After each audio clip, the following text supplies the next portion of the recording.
Back from lunch, everyone. Our next session is a panel session entitled Innovation Showcase When Technology Meets Longevity. This panel session brings together 3 innovative startups at the forefront of the longevity economy. In their discussion, they will share how they have built businesses based on technologies or services meant to ensure a healthier, longer, and financially secure life. To this end, we kindly direct your attention to the screen to watch our video. Can technology help us age better? With rising lifespans, innovation isn't just helpful, it's essential. But are we ready to embrace it?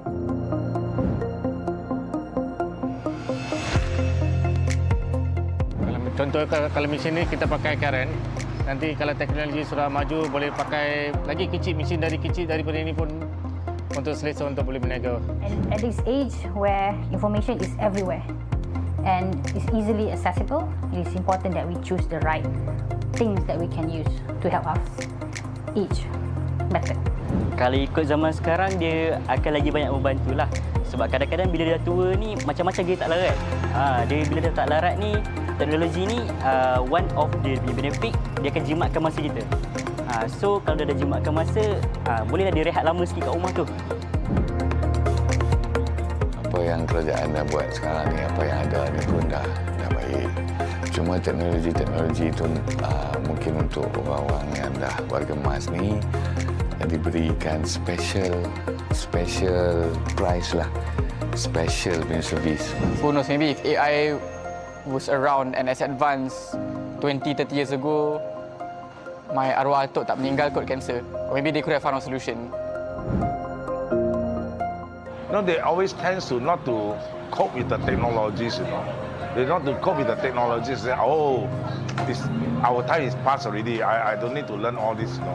But in actual fact, the technology is just together in the life. Bapa saya sikit sebanyak dia tahu maklumat-maklumat yang ada dekat dunia in terms of dalam sosial media sendiri lah. Sebab dia selalu tengok sosial media.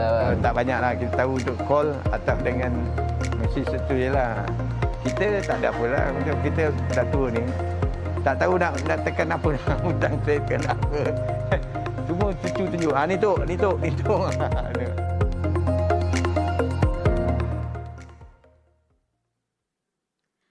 Ladies and gentlemen, before we get into the session, I just want to remind everyone that as this is a panel discussion, there will be a speed quiz on the app.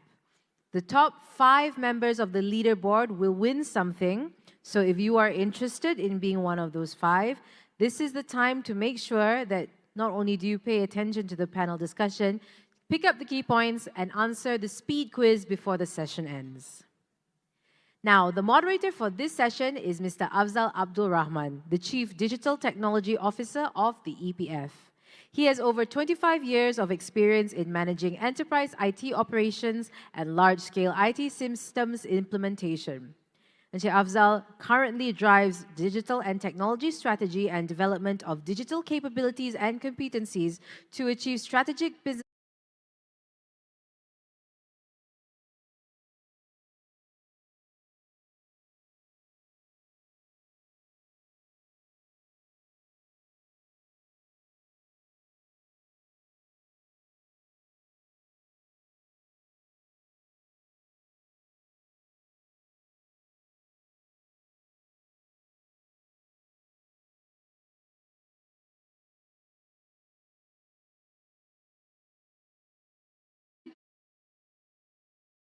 Outcomes and has worked with MNCs including Maybank, DHL, Shell, T-Systems, IBM, and ESSO in various IT roles.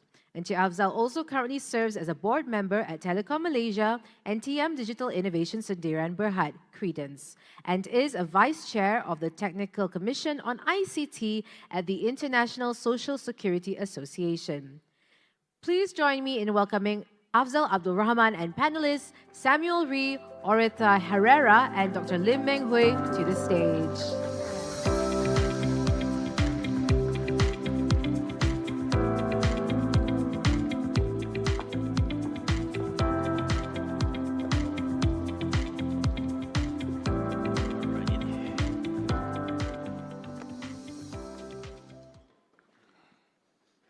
right. Assalamu alaikum.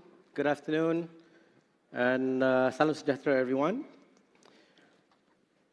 All right, so welcome everyone to this panel session. It's titled The Innovation Showcase. We get to talk about digital and technology.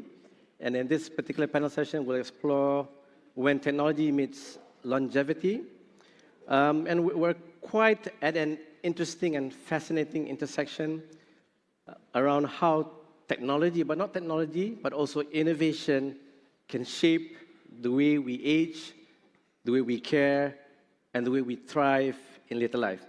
And obviously, as life expectancy continues to rise, the real challenge is no longer just about living longer, but about living better and living well.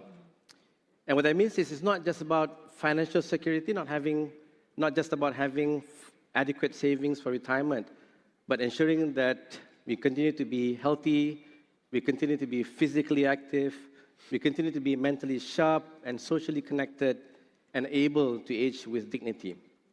And while we try to solve all of those challenges and those problems, there is also opportunity, right?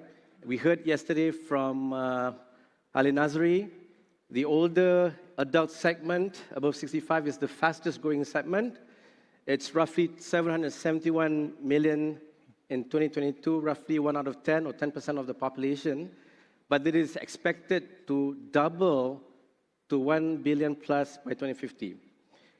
Furthermore, the longevity economy is expected to hit close to USD 65 trillion by 2050. So that's a lot of opportunities. Now, in this panel session, we will explore how innovation and technology enables a meaningful life as we head towards the 100-year mark. Now, I'm honored to be able to be in front of you in this stage, and I'm happy to introduce our fellow panelists today, each of whom bring quite a unique perspective around how innovation and technology is shaping the future of aging. To my left, we have Madam Aurita Herrera, founder and CEO of Aurita's Senior Care, a one-stop senior care service provider that aims to support older adults' independent living through love, patience, empathy, and compassion. And to her left, we've got Dr. Lim Meng Hui, CEO and founder of SmartPeep. SmartPeep is an AI-driven health tech startup company with a vision to support safe aging through technology and through AI in particular, and has received multiple awards. The last panelist that we have today is Samuel Rhee. Samuel Rhee is co-founder, chairman, and group CIO of Endow Us. And CIO in this context, just to be clear, not Chief Information Officer, but Chief Investment Officer. Right, so welcome all. Well, before that, Endow Us is an award-winning independent wealth and fund management platform licensed in both Singapore and Hong Kong, and serving over 250,000 clients comprising individuals, family offices, charities, endowments, and institutions with over close to USD 7 billion in assets. Yeah, Sam? All right, welcome, Mom. It's a pleasure to have you on this panel today. Thank you. And before we deep dive into the discussions, this is a panel session. I do hope to see fantastic questions being put forward across. Typically, we answer questions at the end of the session, but I do, as I see the questions coming in, I do want to take the opportunity to perhaps answer some of the questions midway through the panel discussion, yeah?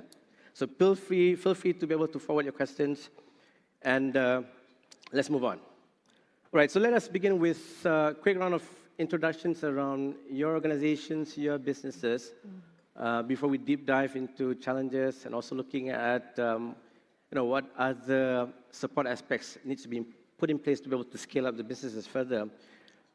Starting with Aurita, so you provide personalized non-medical support for older adults, Yes. from hospital visits all the way to daily errands, daycare, but also other social type of activities, Aurita. Yeah. Maybe share with us the story behind the journey in you setting up Aurita. What was the motivation? What were you aiming to solve through Aurita Concierge or Aurita Care Services? Yes, okay. Thank you, Awzal, and thank you, EPF, for this opportunity to be here this afternoon to share what I've gone through for the past 6 years in this journey. This service actually started from my own experience with my own father.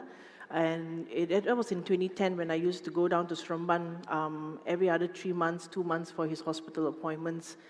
And during that time, you actually sit down and then you look at the care system, you look at their environment, you look at the people that's coming in for the hospital appointments every day. Every one of them is a senior citizen. And in Seremban, that is the main general hospital where the other smaller towns like Kuala Pilah, Jempol, Nilai, they all come in there for their specialized treatment. And I noticed one thing was that every senior that came into the hospital was alone. I'm a little bit of a kepo lah, okay? Because for me to understand the whole business, you need to ask people what is their problem, right? And I do ask the seniors as well, what is your biggest challenge when you come for hospital appointments? Is transportation, one. Number two is understanding what the doctor is talking about. And number three is about medication altogether, right? So I noticed that they're all alone. They do not know how to navigate. And during this time when I'm there, I'm trying to help with whatever time that I have. And fast forward, this whole idea just kept on brewing in me for many, many, many, many years. So I didn't actually started this business only until just like June 2019. So last month was my 6th year in this industry, and I'm really proud of myself and my team for what we have achieved all these 6 years. During this time, I asked myself, like, how can I help this senior community? I do not come from a medical background. I don't come from anything that's medical related. Totally different background. I actually graduated as a designer, but because it's through the upbringing of my family and being with senior citizens, I've learned at a very young age about empathy and passion for the senior citizens. And I realized, like, throughout this whole year, I think from 2010 to 2019, I had that many years to think about what makes a difference, not only just for me, but my community. I'm always about community. And I was just trying to pinpoint what is the best that I can do. And I realized that I'm always drawn to the senior community because it's like they're not toxic for me. Mm-hmm. I mean, I can sit down and I can just listen to their stories, and I'm a very patient person. And they talk about the things that they've gone through and all that, and it's just the empathy and the care, that one-to-one service that you give to them, right? That makes a lot of difference to them. So in 2019, I started the Senior Care Concierge, very clearly to be marketed as a non-medical service that supports seniors who are living independently. Right. And my target market was mostly children who are living overseas, parents who are in the Klang Valley, living by themselves, they are healthy, they're mobile, but what they needed was somebody to be with the seniors throughout the process in the hospital. So our one-to-one service is from the start itself, from picking them up from the home, being with them in the hospital, sitting in and doing the doctor's consultation, taking all the reports, following up with doctor's appointment, medical, everything, the whole works. Those who have gone through the experience in the general hospital, you know what I'm talking about, and the hours are really long. And so that it's not about just bringing them for the hospital appointments, but it's just being there as a person, you know? It's just that very personalized service to make sure that, hey, uncle, auntie, make sure you go toilet, drink your water, chit-chat with them, help them with their mobile phone and everything, and just being there to listen to them, to be at that present. And I realized, right, for that 1.5 years to 2 years, I was doing it purely by myself.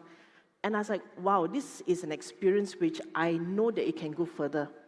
And during that time, while I was planning the few months, I knew what was my ecosystem, my business. It's all about the senior citizens. And I realized that why are my friends who are in their 55 years old and 60 years old, still so active? They're not earning an income. They're trying to find an income. And during the time when I had to leave my job to be a homemaker, I tried to find a part-time job. I can tell you it pays peanuts, okay? It's very depressing, actually. Yeah. And I wanted to build an ecosystem where I provide job opportunities for senior citizens. So I can say, currently now I have 20 senior citizens who are working under my care, under the concierge service. They're all gig workers. And yesterday and today, I was just listening to the talk about gig and giving job opportunities to senior citizens. I was like, hey, I didn't know this thing called ESG. I was doing something like that, like 6 years ago. And I was just sharing with my team who are outside. I said, you know what? All these things they're talking now is something that we have done for the past few years, and you guys should be really proud of yourself because you're making a difference in your own community. So fast forward, and the plan was also to provide a system for the seniors to be able to come in together as a community because, as you know, many children have left their hometowns to come to Klang Valley to work, and the parents are left at their hometowns being alone, not attended to. They are brought forward to Klang Valley. So what happens? What you take out the most out of them is their community. So I planned that in 5 years' time, and from the beginning of my business in 2019, was to open up a daycare center. So I did. So I'm very thankful. I've got two daycare centers, and it's building up, and I see there's potential to it.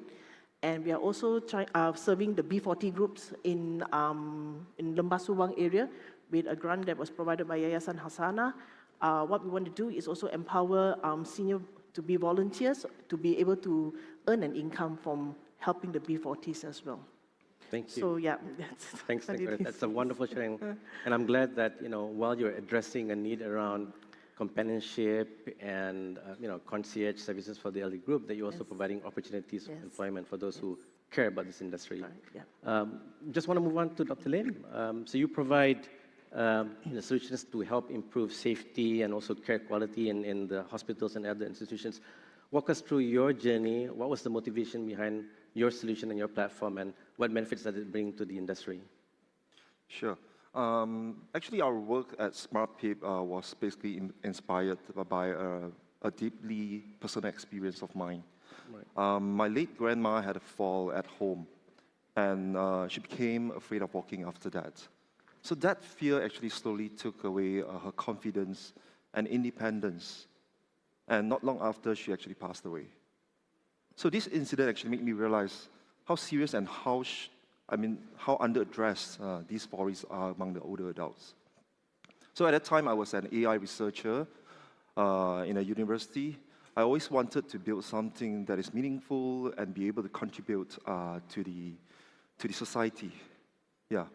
So I quickly saw a critical gap in this elder care because there was no effective way of monitoring high-risk seniors and make sure assistants are there when they need help. Basically, be it nursing homes or at homes, nobody can be there 24/7. So that is actually the painful reality that SmartPip is built to address. So at SmartPip, we actually designed an AI-powered, non-intrusive monitoring system for nursing homes, for hospitals first. Yeah, what we do is we put in sensors in the room, trying to detect early sign of risk when high-risk patients or seniors trying to get out of bed, getting out of chair, or spend too long in the toilet where a fall could already happen. An alert will be sent to the nurses at counter or caregivers at counter so they can intervene before any injury happens. So unlike traditional systems, we are not using any wearables. We are not projecting videos to the counter for the caregivers to monitor. We are not storing any videos 24/7 about the daily activities of the seniors. So when an alert comes, it only shows a short blurred image sequence for about 3 seconds to give some contextual information to the caregivers so that they can decide to walk or run to assist. So our ultimate goal is actually to prevent injuries from happening, and we empower older seniors to live on their own terms. That's what we do. Excellent. Thank you, Dr. Lim. So we've got an example of essentially non-technology innovation through Orita Care Services. We've got Dr. Lim, whose platform is AI-powered, very technology-driven. Moving on to Sam, also technology-driven innovation, but this concept of longevity, Sam, we're going to live 20, 30 years longer, maybe 50 years, if we're lucky. That, the need to ensure that we've got adequate financial and retirement income security for the extended years, Sam. Tell us about your platform and what was your motivation behind how you started Endawas? Yeah, that was clearly the motivation, retirement adequacy. I think two major pillars. One is retirement adequacy, and the other one is to solve how we invest. And retirement adequacy, I think, starts from the perspective that while most people think of it as a financial economic problem, I mean, the title of the conference is social well-being. It's much broader than that. But even those social well-being, healthcare, community, mental health, because one of the biggest sources of stress is actually money. At the heart of all of that, if you don't have the financial security put in place, then that is the cause of a lot of ills. And so my background is traditional finance. I was at Morgan Stanley for 17 years, almost 30 years in the industry, mostly in asset management, public equities, growth equities, as an investor, CEO. So a lot of macro asset allocation. And so, that drove me towards, focusing on the biggest problems, which, my personal passion was, retirement adequacy, the global pension crisis, old age poverty, and the social problems that are arising. And it's very clear that this problem is not just a Malaysian problem or a Singapore problem, it's a global problem. And I have a unique background. I'm a Korean originally. Korea is the fastest aging, lowest birth rate in the whole world. I grew up in England, where I saw the early stages of a declining economy and society. And now I live in Singapore, 20 years, and in between I was in Hong Kong. So I have that perspective, a global perspective, that this is not just a local problem, it's a global problem, and we need to solve it. And the incentive and motivation for Endow Us is really how can we leverage technology to help solve this big problem? Because even after 20, 30 years, it's almost shocking how we are not leveraging technology to solve for this retirement problem. Related to retirement adequacy, though, is the problem of investing in Asia. I think the distribution of financial products has a lot of misalignment, wrong incentive systems, structural problems. So we're on a mission to try to proliferate truly conflict-free, independent, and advisory-led wealth services. That means that you have a trusted advisor, a partner that will journey with you from whatever age you start investing and build the right kind of financial frameworks for investing.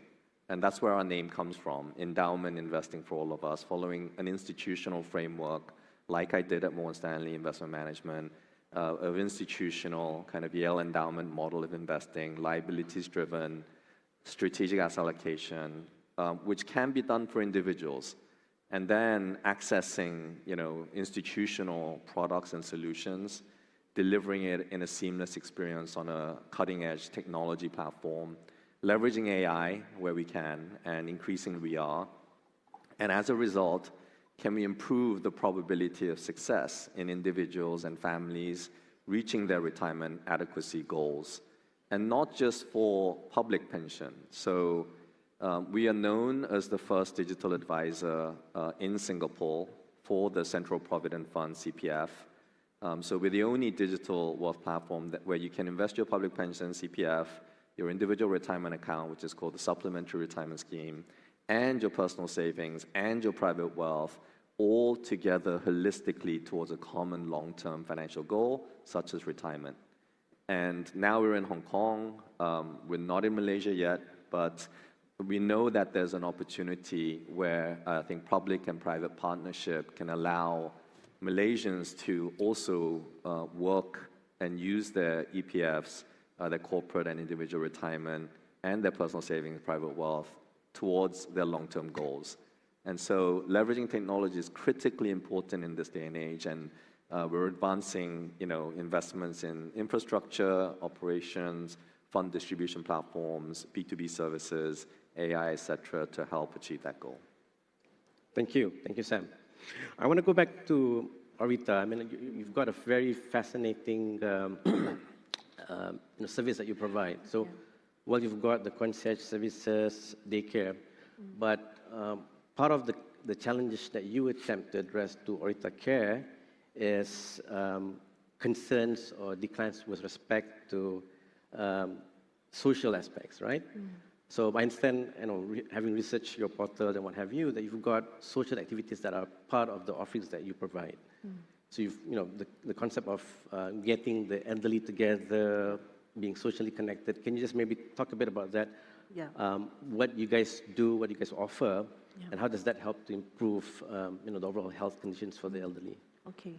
So before the daycare before I started the daycare, I mean, we did mostly on a very one-to-one service with the clients, with the seniors. So the children would say like, "Hey, Oretha, do you think that we can take my parents out to botanical garden or something like that?" I said, "Of course, sure. I mean, that's the best activity that a senior could ever do is to get them out from the house to be socially connected, firstly with the environment, and then slowly to get them connected with their friends, And I realized during the time COVID was a really tough time for every one of us.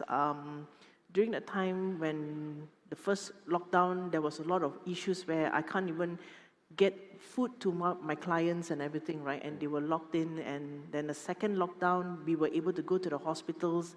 And it was so much a trauma for the seniors as well. And I think about 2 or 3 years after that, even we noticed that how they have socially declined. They are so scared to go out, they get scared to see their friends and everything. It's like, and then the services on the one-to-one service helps them to bring them out from their inclusion, okay? They were depressed, they were going through a tough time, everything was like a phobia. And it was also a very tough time for us during that time because our clients couldn't come back to Malaysia, and we had to do a lot of funerals on behalf of the children. And we had to go to the hospital and sign off bodies because they passed on. And it was a really tough time, a very emotional thing for us, even for those, my team members who were involved. Until today, we still think about it, and we think, how can we make it better for the clients, right? And before taking them out, right, we realized that they still need that one-to-one peer support in the sense of talking about it and just for them to just process what they're going through. Right. And that was when I realized, you know what, a daycare is something that has to be done, but how, all right? And I looked into models that's available in Australia, Singapore, UK, and everything. I said, how do I localize this? What is the one problem that it's bringing these seniors into the Klang Valley? It's community. So how do I build community was that I wanted to provide daycare services that's in the community of senior citizens. So last year I started my first daycare in SS3. If anybody's from PJ and that place is like very senior place, right? Mm-hmm. And the whole process was them to understand that my neighbors around my whole taman at SS3 was that they need to know that you have somebody to support you if there's anything that's happening to you. And that's how I get connected with my RT group and everything. And then it's also about understanding, educating them about what does a daycare do for them. So what is the daycare all about? So it's an enrichment center. Everybody's like, oh, it's like a child daycare. Okay, yes, yeah, it's like a child daycare, but they're adults. We need to treat them with respect. We need to treat them with dignity. And that is the whole idea of having the daycare, is for them to grow and age with dignity towards their end life. One of it is also an avenue for us to talk to them about illness, about death, because they talk to us about things like that, which is real. Right? Things that they're concerned about. It is, so it is very concerning for them, but they find it very hard to talk to their children because I know my clients, and sometimes my mom would say things to them like, yeah, mommy, it's okay, don't worry too much, So you're just suppressing the emotion, but you're not addressing that issue. Right? When they talk about something like this, right, you want to know why are you thinking that way. So that is a daycare place for them to talk about their emotions, to be real, to be upfront with us about what is really bothering you right now. What is your main issue? The activities is just something to supplement that whole thing, right? So what we do in the daycare is that we provide cognitive activities for our clients because some of them are at early dementia, and dementia is very prominent now in our nation. Everybody's just starting to know about what dementia is all and how can we support in terms like this. And we also have young seniors. When I say young seniors, they're talking about mid-50s, 60s. Okay, I'm already in my 50s, so I'm also planning for myself as well, you know. And they are also coming in because of neurological issues like post-stroke. They lose the ability of socializing. They lose that ability to even motor skills. Okay. You know, every one of us in this room have a parent. Every one of us here are very fortunate that we are very. I'm talking about myself as too, is that we don't want to take our life for granted. The simple things as picking up a glass to drink. If corporate companies who want to do CSR and do volunteer program come That's to an me, option as well. I'll give you a real life experience about what it is to age or when something happens to you, you know. So it's a very emotional journey because it can actually help you to look at things in a different manner. So what the daycare helps is also for them to build a community of friends in their age group. So we look into age group, language spoken, interests, and we tell the clients after doing an assessment with them, it's like, which days are suited for them. Okay. Because you can't put high level and lower level together. You can't have the English speaking and the Chinese speaking group, like chicken and duck, you know, it's like, oh my God, can you imagine the whole place? So we need to know how to manage it as well. So I'm so grateful for my team because I've also learning from my team members, okay, so they are like the millennials. So it's like, I mean, this is intergenerational at the end of the day. As a leader, I think I always have to know how to come down to that level to understand and learn from them. And I find that was one thing I said, wow, intergenerational volunteer system, that's what I did. And just yesterday, we had like some adults and preteens and young children, a total about 10 of them who came to our SS3 daycare, and they did these activities with the senior citizens, and they just enjoyed it. Okay. Firstly, the younger generation will understand what is it like to do an activity with the seniors, and the seniors will enjoy the younger generation because they have missed out having their grandchildren around them. So it helps them in so many ways. Okay. And the daycare also teaches our seniors to learn about empathy, to learn about other seniors' problem, and they slowly will know how to talk in a very different manner and tone to their peers in the daycare as well. Yeah. Thank you. Excellent. Excellent. And I guess, folks in front, myself, we could potentially volunteer to be part of some of this. Sign in lah. Excellent. Like, Okay. no problem. All right. I want to move on to challenges in terms of the challenges that you went through in terms of getting either your customers or your stakeholder buy-in or scaling up and so on and so forth. And Dr. Lim, this notion of using AI or technology to be able to proactively detect, that's new, a new concept, new solution. How did you get your first client? How did you get your first customer? And what were some of the challenges that you had to go through to be able to get, to convince them? Sure. I think when we first started, it was very tough because we are not from the healthcare industry. We don't have any credibility, we don't have any resources, we have to start from scratch.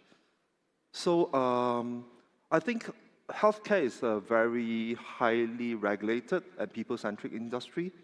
So a lot of healthcare institutions, they are quite worried, or they don't really simply try out new AI technologies, especially involving some of the optical sensors in their ward.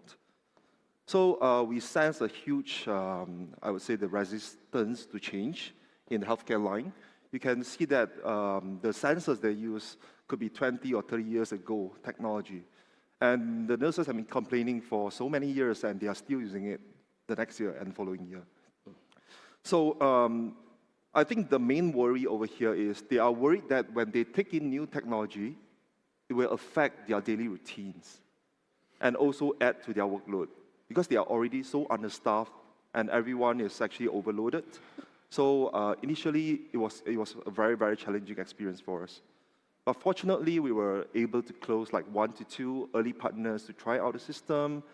And fortunately, actually, it gives good results in their reduction rate.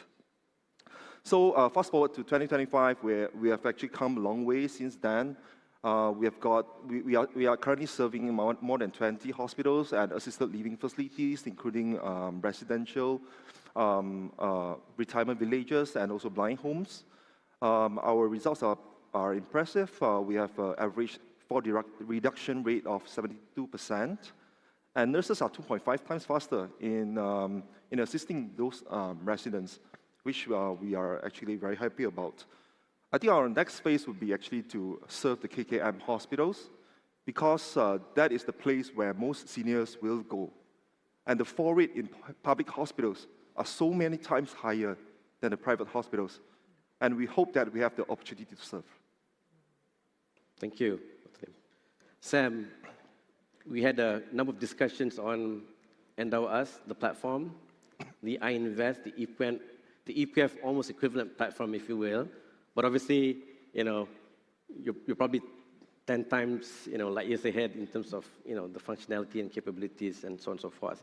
But it's quite a sophisticated platform. So when introducing solutions such as Endow Us to your clients, right, where most of it is, very technology-driven, app-driven, and these technologies may be intimidating, maybe unfamiliar for some. How do you overcome those challenges? How do you get buy-in from your clients to be able to, or is that segment, a given segment to you? It's, it's maybe a technology-driven segment that you're supporting. Yeah, great question. Well, first of all, kudos to EPF for developing and launching iInvest. I think it's one of the very few examples of a government or state-owned entity taking the initiative to digitize and offering a great solution to members, right? Even in Singapore, CPF has not, they have a display-only kind of app where you can see the balance, but you can't actually take any action. And they've left it to the private market and players like Endow Us to develop and openly compete for solutions, which is another way to do it. And so, kudos to EPF and iInvest. I think that when we launched in Singapore, I think the problem that we see in this space, and when I say space, it's a narrow space. I'm not talking about stock trading apps. I'm not talking about crypto. I'm talking about wealth. And when you say wealth, there are very few real innovation or technology that has been invested in this space. The only ones that are kind of digital-first solutions that we've seen in the past decade is robo-advisors. And I like to say that robo-advisor is a misnomer because there's no robo and there's no advice. The reason is because they've all gone to an FMC license and they've built a product based on some kind of a quant model that normally isn't really advice. So you're a product manufacturer again. And there's been this massive gap across all of Asia, not just Malaysia, of a lack of advice, lack of especially aligned advice. So many countries have launched independent financial advisory licenses, which has not been taken up because of the structure of the business, the way fund products are distributed into the market. And I like to, like an economist would typically break it down, there's a demand side problem and there's a supply side problem. So what I've just discussed is a supply side problem. There's nobody, none of the incumbent large banks or product distributors who have the capability, who have the capital, who have the resources, the human capital, the money, and the technology to develop solutions have taken the initiative to do anything. But it's also because of a demand side problem where we've talked about financial literacy across the region is too low, that retail investors do not know what they're investing in, how to invest better, and therefore financial education and literacy has been a problem. Both are improving, but I think that there's so much more we can do. And that's where Endow Us has been really focused on, is developing the technology that is really rebuilding the infrastructure, the systems, the operational systems as well, and overturning the business model itself. Really, truly bringing in conflict-free, independent, fee-only financial advice, distribution of financial products, and advice that allows individuals to be hyper-personalized in developing portfolios that are suitable for them in a globally diversified, low-cost manner. And as a result of all of those investments in technology, advice, access, and solutioning, you actually achieve better outcomes. Now, the ultimate goal is for us to develop technology that will solve the retirement problem in a very sophisticated but easy-to-use manner. Yeah. a holistic approach where you marry your EPF, your corporate individual savings and retirement and pension, and your private wealth, holistically working towards a common goal of retirement adequacy, using technology that will be hyper-personalized, solving for the sequencing of returns risk by making a dynamic glide path asset allocation model. It is possible to do, and we are building the technology, hoping to launch that service by the end of this year or next year, and we'd love to bring it to Malaysia eventually as well. And the adoption comes from both efforts, as you were questioning. The demand side, we need to continue to work on deeper efforts in financial literacy and education so that individual retail and family investors can be more discerning, so they know what are the problems of investing and churning, unit trust positions and stock trading and crypto. And then on the supply side, we need more companies to be innovative, to actually invest in the technology. We know that there is a disaster looming, that there is a massive pension shortfall. Individuals are going to work all their lives and retire to find that they don't have enough money saved up. We saw data yesterday from many of the speakers saying that people run out of money 1 year into their retirement. So, this is a massive problem, not just financial and economic problem, but a social, economic, and eventually a political problem that is right in front of us, and we need to invest in the technology that will solve for this problem. Thank you, Simon. I guess it's a combination of not, making technology work for you, making it more of the stuff, whether it's analysis, whether it's investment decisions, and so on and so forth, but also addressing the people aspects around literacy, financial literacy, digital literacy, and so on. Can I just share something about Sure, go financial ahead. literacy? It's very important, like for seniors, right? Even at the age of, we have some of my clients who are in the late 60s, they're always asking, they are asking me, where I'm not even sure about this, so it's like, how do I make my money grow? Do you think I should go into FD? Should I go into this and everything and all that? It's like, I just tell them, okay, you know what, whatever it is, please don't go and give somebody your random email and say that I can grow your money in 1 week's time or something. Yeah, please, if you can't get hold of your children, please call me and I'll talk to them over the phone, that thing. But I think it's very important that even like seniors, as they grow older, they need to understand how they can actually grow their money, whether through digital platform or even through whether it's EPF or banks and everything, right? They need to understand what are the options that's available for them, because truly they do not understand it. They don't know how to go about it, and sometimes they need to make certain decisions by themselves. I can tell you a lot of my clients are very independent to make their own decisions, but they want to make sure that they get it from the reliable source. And it's also about people-centric in the end of the day, whether it's banks or financial institutions. You have to make sure that they understand that they don't want to know the total big jargon. Too many jargon, they get confused. What they want is for you to explain to them simply as, okay, this is a plan, this is how it will work, and all that.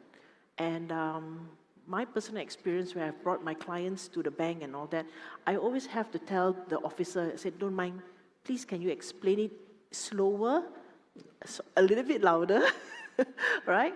But help them to understand what are they investing into and what they need to do with their money, all right?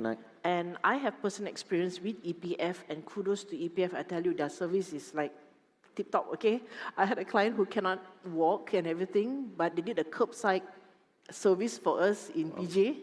I was like, wah, Encik, this is bagus ni, you punya service ni boleh ke? Boleh kak, you just have to call us, we make the arrangement, and this is what we can do. So, and I knew that. So this is the type of information that I would take all the time, and to make sure that I share with my community that, hey, do you know that the banks can do this? Do you know that EPF can do this? Do you know that this is what you can do and everything? So it's like, I didn't know that. So at the end of the day, right, it's like, how can financial and even like, for the clients to understand how they can make their money grow even they are at a senior age. Just to add to that point, I think, the concept that people need to have a mind shift that retirement is not a point in time. Yes. Yeah, right? exactly. And when you reach retirement, if you're 55 or 65, you're going to live another 20, 30 years on average, which means that half of you are going to live beyond that. Yeah. That means you're going to have to invest well, not just up to 55, 65, Yeah. It's going to be another 20, 30 years of investment horizon Yeah. that you have ahead of you. So what you do during accumulation is important, but even post-retirement, your decumulation and how you invest during that period and how you asset allocate, is going to be critically important to your longevity. And Malaysia has an advantage, unlike Singapore, which is now approaching 40 years in average age. You have a younger population. And we all know that, the theory that if you start earlier, it's so much easier to get to that goal. Yeah. Thank you, Sam. All right, so we do have about 15 minutes left, and I do want to take the opportunity to get into Q&A before we sort of wrap up and talk about structural or fundamental aspects that we need to maybe talk about in terms of scalability. First question, what policy gaps do you observe in Malaysia concerning technology for longevity, particularly in support of at-home care for older adults? Sorry, what was it again? So the question is, policy gaps with respect to technology for longevity. Maybe lack of regulations is, Maybe I can start, yeah. I mean, obviously, we're not in Malaysia, so I'm not going to speak specific to regulations in Malaysia. I think the market regulators are very competent here, and just like any other market. I am really encouraged by EPF and where it is headed. A lot of the interactions I've had with the people here seems to be headed in the right direction, but there is a lot of work ahead of Malaysia and EPF. I think that retirement adequacy has to be something that has to be evangelized a lot more. But more importantly, I do feel that there is a massive opportunity for financial institutions to take the initiative to go after the opportunity that exists, not just in pension, which is a massive, massive opportunity, but just better investing, better products, better access, better solutions, and better technology. And so my time in Malaysia, although limited,